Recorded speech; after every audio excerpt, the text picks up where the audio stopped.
সকাল আজ একটু ঠান্ডা পড়তেছে আরো, তারপর ডিউটি তার বন্ধ নেই, কাজ চলতেছে।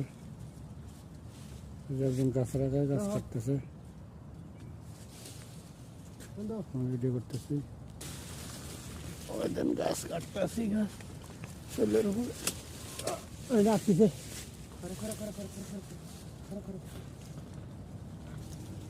আইবো টান দিলাম।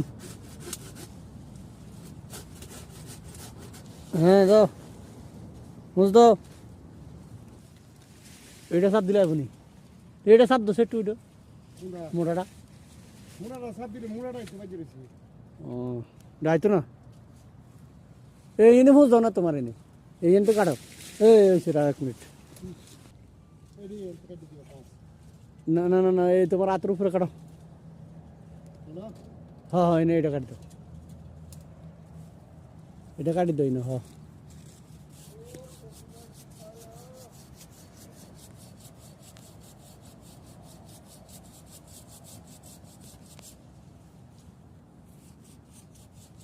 তারপরে এইটা কাটি দিবা তো পরে যাবো।